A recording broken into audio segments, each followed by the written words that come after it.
بسم اللہ الرحمن الرحیم الحمدللہ۔ عشاء کی بعد سے اب تک حضرت علماء اکرام نے مختلف عنوانوں سے آپ کو دین کی روشنی میں باتوں کو سمجھایا۔ اب ہمارے لیے ضروری ہے کہ ہم ان باتوں پر عمل کریں۔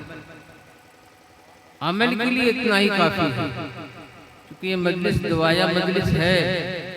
چند روز قبل جناب عبدالرحیم صاحب کی اہلیہ لاعلاج بیماری میں مبتلا ہو کر اللہ کی پیاری بن گئی۔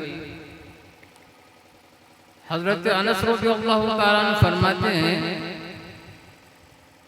روایت کرتے ہیں کہ نبی کریم صلی اللہ علیہ وسلم نے ارشاد فرمایا،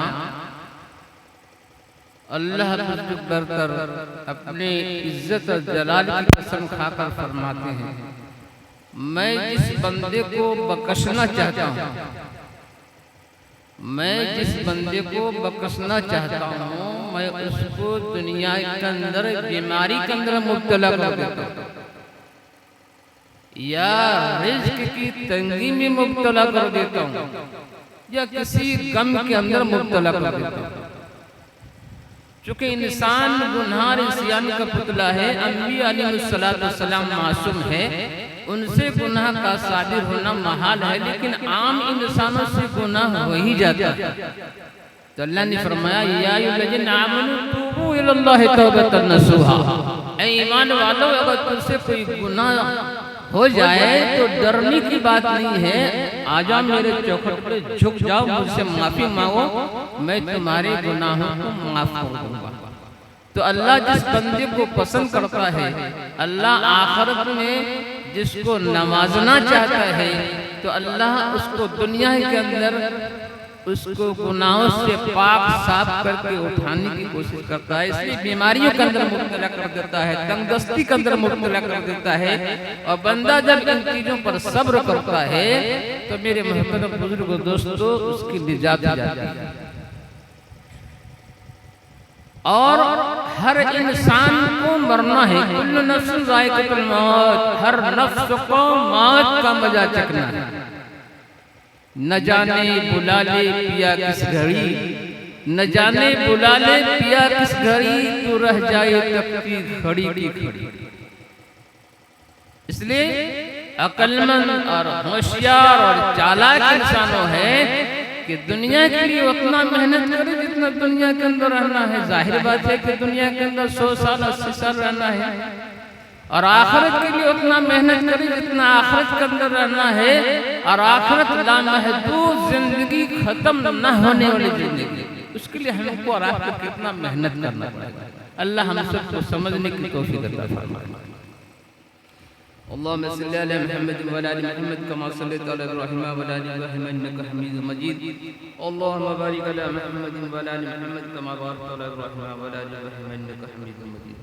ربنا ظلمنا انفسنا وإن لم تغفر لنا وترحمنا لنكونن من الخاسرين۔ رب اجعلني مقيم الصلاة من ذريتي ربنا وتقبل دعاء۔ اے اللہ ہم سب گنہگار ہیں، خطا کار ہیں، مجرم ہیں، اے اللہ گناہوں کو معاف فرما۔ جو گناہ دن کے انجالے میں لوگوں کو دکھلا کر رات کے اندھیرے میں لوگوں سے چھپ کر گناہ کیے ہیں، ان تمام گناہوں سے تو اچھی طرح واقف ہیں۔ ان تمام گناہوں سے ہم سب ہاتھ اٹھائے ہوئے معافی چاہتے ہیں، اور تم معافی چاہنے والوں کو بہت پسند فرماتا ہے۔ ہم سب عاجز بندے ہیں، تیری پاکی بیان کرتے ہیں، تجھی کو سجدہ کرتے ہیں۔ تو خالق ہے، تو مالک ہے، تو رازق ہے، تمام چیزوں کو عدم سے وجود میں لانے والی تیری ذات ہے۔ تیرا ذات بڑا ہے کہ تو بڑا کریم ہے، تو بڑا رحیم ہے۔ اے اللہ رحم فرما، کرم فرما، عافیت کو سہولت کا معاملہ فرما کر ہم سب کی گناہوں کو معاف فرما۔ آئندہ جو زندگی باقی ہے ایمان اسلامی بسر کرنے کی توفیق نصیب فرما، پاکیزہ زندگی گزارنے کی توفیق نصیب فرما، تقوی والی زندگی گزارنے کی توفیق نصیب فرما۔ تو اپنا خواب دلوں کے اندر عطا فرما، آنے والی ہر بلا آفتوں سے حفاظت فرما، فتنوں سے، بلاؤں سے، مصیبتوں سے، ناگہانی موت سے، مہلک بیماریوں سے حفاظت فرما، امن امان عطا فرما، چین سکون عطا فرما۔ اے اللہ مشرکین کافرین کی سازشوں کو ختم فرما، پوری دنیا کے اندر امن عطا فرما، چین سکون عطا فرما۔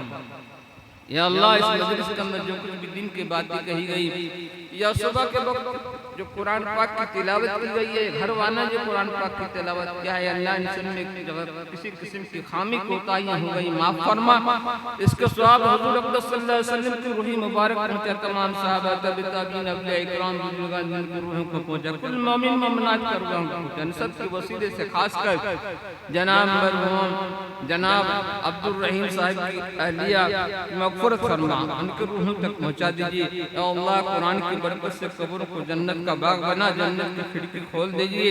اے اللہ نام اعمال داہنے ہاتھ میں عطا فرما، اے اللہ اگر مغفرت ہو چکی ہے ان کے درجات کو بلند فرما، کربٹ کربٹ جنت الفردوس میں اعلیٰ سے اعلیٰ مقام عطا فرما، ان کے گھر والوں کو صبر جمیل عطا فرما۔ حضرت آدم علیہ نبی علیہ السلام سے لے کر آج تک جتنے بھی مومن مومنات مسلمین مسلمات مر چکے سب کی مغفرت فرما، سب کے حال پر رحم فرما۔ اے اللہ تو بڑا کریم ہے، تو بڑا رحیم ہے، رحم فرما دیجئے، کرم فرما دیجئے۔ اے اللہ ہم سب کی دعاؤں کو قبول فرما لیجئے۔ وصلی اللہ تعالی علی خیر خلقہ محمد وآلہ وصحبہ اجمعین برحمتک یا ارحم الراحمین۔